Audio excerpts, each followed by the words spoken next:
তো বন্ধুরা, আজকের আমি সয়াবিন বানাবো, একদম নিরামিষ। তো আসুন আমরা বানাই। সয়াবিনটা একটু আমি গরম জলে ভাপিয়ে নিয়েছি। তা এখানে আমি দিয়ে দেবো স্বাদ মতো নুন আর কর্নফ্লাওয়ার, একটু দিয়ে ভালো করে মেখে নেব। কড়াইতে তেল দিয়ে দেবো। এই যে কড়াইতে তেল দিয়ে দিলাম।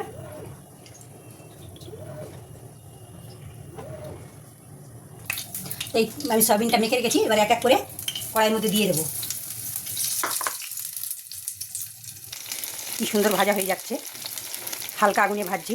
সয়াবিনটা ভাজতে ভাজতে একটা মশলা করে নেব। এখানে আছে আদা, একটা কাঁচা লঙ্কা, একটু পনির, আর একটু কাজু, হাফ টমেটো, এক বাটি টক দই আমি বেটে নেব। এবার আমি টক দইটা দিয়ে দেবো। তো সয়াবিনগুলো ভাজা হয়ে গেছে, এবার তুলে নেব। সয়াবিন ভাজা তেলে একটু সাদা তিল দিয়ে দেবো। আর ওই তেলে যে মশলাটা দেখালাম ওটা দিই। জল দেবো না, শুধু মিক্সির জারটা দিয়ে একটু দেবো। আর আমি এর মধ্যে হলুদ দেবো না। তো বন্ধুরা দেখুন মশলাটা কত সুন্দর হয়ে যাচ্ছে।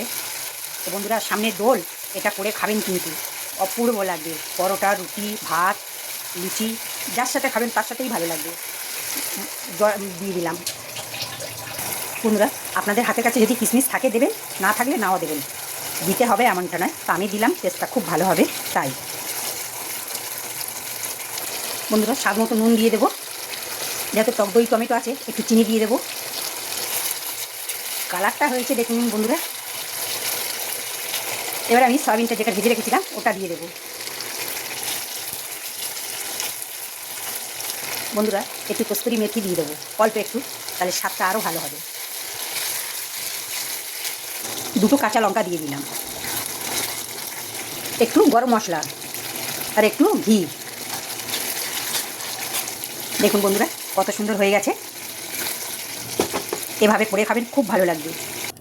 তো বন্ধুরা সার্ভ করে দেখাচ্ছি। এই হয়ে গেছে কত সুন্দর।